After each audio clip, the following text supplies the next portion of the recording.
हाँ जी सर, बताइए। हम्म? नाम बताइए।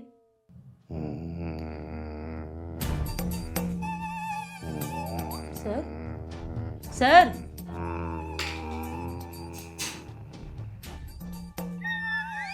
ओ मिस्टर, उठिए।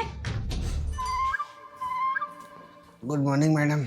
गुड मॉर्निंग नहीं, गुड इवनिंग। और ये मेरा क्लिनिक है, आपका बेडरूम नहीं। समझ गया मैडम। नाम बताइए। जी जुगनू। क्या परेशानी है? नींद की प्रॉब्लम है मैडम। वो तो दिख ही रहा है। नींद ज्यादा आती है? नहीं मैडम, नींद नहीं आती है। लेकिन अभी तो आप बैठे बैठे सो गए थे। जिसकी रातों की नींद उड़ी हुई हो मैडम, तो वो दिन में ही अपनी नींद पूरी करेगा ना। रात को नींद क्यों नहीं आती है? मैडम वो चुड़ैल सोने दे तब सोऊं ना मैं। नहीं नहीं नहीं, देखिए मिस्टर जुगनू, अपनी बीवी के बारे में ऐसा नहीं बोलते, वो भी एक लेडी के सामने। बीवी? किसकी बीवी मैडम? मेरी तो शादी नहीं हुई अभी।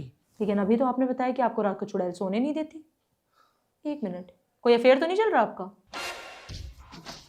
Thank you madam, very very thank you. आपने मुझे इस लायक समझा, वरना लोग तो मुझे डिमोटिवेट ही करते रहते हैं कि मेरी जैसी शक्ल वाले आदमी का अफेयर हो सकता है। वैसे आपका कोई बॉयफ्रेंड है क्या? देखिए मिस्टर जुगनू, नो पर्सनल क्वेश्चन, ओके? तो पर्सनल बातें शुरू किसने करी? आप ही पूछ रही थी, शादी हो गई, अफेयर चल रहा है। मैं डॉक्टर हूँ, मैं कुछ भी पूछ सकती हूँ। तो फिर चाय पूछ लीजिए एक कप। देखिए ज़्यादा पर्सनल मत होइए, मुद्दे पे आइए। ये बताइए कौन सी चुड़ैल सोने नहीं देती? मैडम दरअसल बात यह है कि मैं रात को सोने जैसी बेड पे जाता हूँ तो मुझे चुड़ैल के पैरों की छन छन छन छन और रोने की भयानक आवाज़ें आती हैं। अरे जुगनू जी, ये चुड़ैल उड़ैल जैसी कोई चीज़ नहीं होती, ये बस आपका वहम है। यानी कि मेरी बीमारी लाइलाज है। अरे बैठिए, कहाँ जा रहे हैं? मैंने ऐसा कब कहा कि आपकी बीमारी लाइलाज है? 6 महीने इलाज चलेगा, 5,000 रुपये की दवा खानी पड़ेगी, और जितनी बार दिखाने आओगे 2,000 रुपये फीस लगेगी। 5 30 12, ये तो लंबा खर्चा हो जाएगा मैडम, थोड़ा ठीक ठीक लगा लो आप। डॉक्टर हूँ मैं, वो भी साइकेट्रिक। कोई सब्जी नहीं बेच रही जो ठीक ठाक लगा दूँ। ठीक है मैडम, मुझे 2-3 दिन का समय दीजिए आप, मैं सोच समझ कर फिर वापस आऊँगा। ठीक है, जैसी आपकी मर्जी। फिलहाल 2,000 रुपये दे दीजिए फीस के।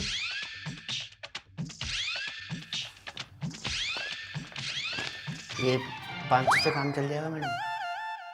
आलू ले, टमाटर ले, गोभी ले, मटर ले। आप तो डॉक्टर हैं, सब्जी वाली थोड़ी हैं।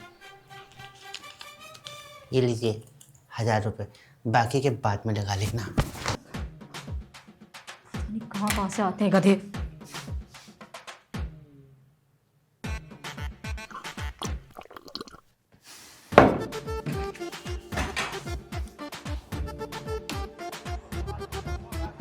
भैया आटा मार्केट चलोगे? भैया सो गए क्या तुम? सोए नहीं है, अखबार पढ़ रहे थे। तुम तो वही हो ना जिसने मुझे 1,000 रुपए कम दिए थे, जिसे चुड़ैलों से डर लगता था, रातों की नींदें उड़ गई थी। जुगनू, जुगनू नाम है हमारा। तो जुगनू, तुम दोबारा क्लिनिक पे क्यों नहीं आए? मैडम मेरे एक दोस्त ने मेरी चुड़ैल वाली समस्या का इलाज कर दिया, मुझे रात को नींद आने लगी, फिर मैं आपके पास क्यों आता। अच्छा, वैसे ऐसा क्या इलाज कर दिया उसने? अरे कुछ नहीं मैडम, उसने मुझसे कहा कि अपना पलंग मुझे भेज दे और ज़मीन पर गद्दा बिछा कर सोया कर, फिर तुझे चुड़ैल क्या, चुड़ैल की नानी भी परेशान नहीं कर पाएगी। और हुआ भी बिल्कुल वैसा ही, मैंने अपना पलंग उसे भेज दिया। अब ना मुझे डरावनी आवाज़ें आती हैं, ना कानों में छन छन होती है। एक बात बताओ, कितने का बेचा तुमने उसे पलंग? 4,500 रुपये का मैडम। जुगनू जी, पागल बना दिया उसने तुम्हें। ये सब ड्रामा किया था उसने पलंग खरीदने के लिए। पागल उसने नहीं बनाया मैडम, पागल तो आप मुझे बना रही थी। जरा सी परेशानी के 42,000 रुपये। और जहाँ तक वो पलंग का सवाल है ना, वो मैंने पुरानी कोठी से 5,000 रुपये खरीदा था, गद्दों समेत, और अब मैंने उसे 4,500 का बेच दिया बगैर गद्दों के। तो इस हिसाब से तो मेरा 500 का फायदा हुआ ना, 500 के गद्दे मिल गए मुझे फ्री में। हाँ ठीक है, ये बताओ अट्टा चलोगे? चलेंगे, बताओ कैसे चलना है। कैसे क्या चलना है, तुम्हारी रिक्शे में चलेंगे? मैडम ये मेरा रिक्शा थोड़ी है, मैं तो यहाँ अखबार पढ़ने बैठा था, मैं तो सामने वाली कोठी में काम करता हूँ। हाँ तो ये बात पहले नहीं बता सकते थे, खामोखा टाइम वेस्ट कर दिया बेवकूफ का। सारे साइकिलिस्ट पागल ही होते हैं क्या?